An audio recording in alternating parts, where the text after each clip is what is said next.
کے بعد حضرت قاسم بن حسن امام حسن کے بیٹے امام حسین کے بھتیجے میدان میں گئے، شہید کر دیے گئے۔ حسین صبر کر رہے ہیں۔ حسین کے 22 سال کے کلیوں نوجوان علی اکبر میدان میں گئے، شہید کر دیے گئے۔ حسین صبر کر رہے ہیں۔ حسین کے 6 مہینے کے بیٹے علی اصغر کو شہید کر دیا گیا، حسین صبر کر رہے ہیں۔ حضرت حر بن یزید کو شہید کر دیا گیا، حسین صبر کر رہے ہیں۔ کربلا کے میدان میں جب 72 جانشینان کربلا شہید ہو کر جنت جانے لگے، اب حسین کی باری آئی۔ حسین نے اپنے نانا کا عمامہ باندھا، اپنے باپ علی کی تلوار ذوالفقار کو اٹھایا اور اپنے گھوڑے دلدل پر سوار ہوئے، اور دلدل پر بیٹھنے کے بعد میدان میں جاتے ہیں اور جا کر کے یزیدیوں سے خطاب کرتے ہیں، تقریر کرتے ہیں، کہتے ہیں یزیدیوں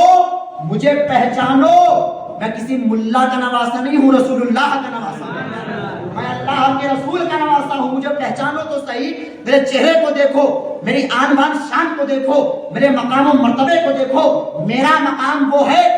کہ مصطفیٰ کی پیشانی سے لے کے سینے تک میرے بڑے بھائی حسن مصطفیٰ کی طرح ہے، اور سینے سے لے کے پیر تک میں مصطفیٰ کی طرح ہوں، سینے سے لے کے پیر تک میں مصطفیٰ کی طرح ہوں، مجھے پہچانو تو صحیح، میں نبی کا نواسہ ہوں، میں علی کا بیٹا ہوں، میں فاطمہ کا لال ہوں، میں حسن کا بھائی ہوں، میں جنتی نوجوانوں کا سردار ہوں، مجھے پہچانو تو صحیح۔ یزیدیوں نے کہا حسین تقریر لمبی نہ کر، ہمارا جمعہ لیٹ ہو رہا ہے۔ امام علی مقام نے کہا ٹھیک ہے، میرا کام تھا بتا دینا، ماننا نہ ماننا تمہارا کام ہے۔ امام حسین نے تلوار اٹھائی اور اٹھانے کے بعد جو چلانا شروع کی، روایتوں میں آتا ہے امام ایسے تلوار چلاتے،